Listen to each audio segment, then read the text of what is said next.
Siya yung tour guide ako. Malayo siguro eh. Kailangan pa ng ano. Kailangan may tour guide talaga.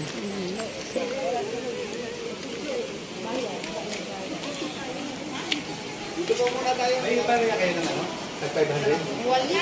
Sino may 500? Tag 500.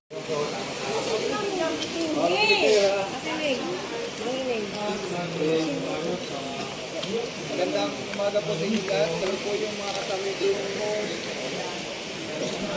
po. Ayan, sa magpunta po natin yung Mother Falls, 1.3 kilometers po yung lalakaran natin. 30 po yung lalakaran. Pag may pagod na po, pwede po sa atin, papahinga po tayo lahat. Lalo na po may nakaka tayo. Hindi naman baka ganun. Saka po pag may hindi kaya, pwede po kayo panalay sa amin.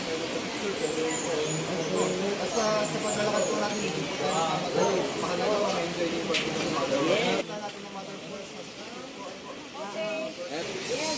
Okay. Pagdating po natin dyan, may mga area po tayo na pwedeng panliguan na may area din pong bawal. Ano po? Doon na lang po natin tuturo sa inyo na po kayo pwedeng balikin. Okay. Kapag lalakad po natin, may 6 na tulay na kawayan po tayo madadaanan, saka 2 river crossing. Tingnan naman po natin sa Mother Falls, sulit naman po lahat ng pagod. Mother Falls, 145 po. Amazing talaga. Okay. Sabi ko makasiyahan po. Open area na po tayo. Sabi ko sa'yo, okay. Kasi na. Open. Sabi ko sa'yo eh. Sa paglalakad po natin na isa po ay nasa unahan, isa po ay nasa likuran pa rin, nasa likuran. Sa wala pong hiwalay sa grupo. Saka sa Mother Falls po, pag malinig po kayo dati po natin sama-samahin na po. Nakikita namin yung gamit ko sa kapong nakikita namin. Ano po ang pangalan nyo? Sige po, picture Si po Bilog. kayo bago. Tignan po maging Bilog. Hindi ka mabigatan. Yung pinaka...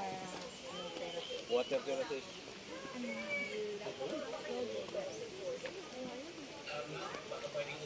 Renta ka dyan, mag-renta ka. Ayan o, 10. Rent na lang, rent. Pwede mamaya na ito.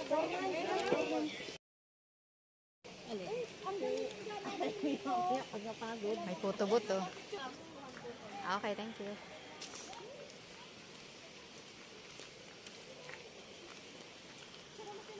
Sasama ka pa. Alin? Ipopost mo ba yan? Hindi, bibigay ko sa'yo. Ah, pwede.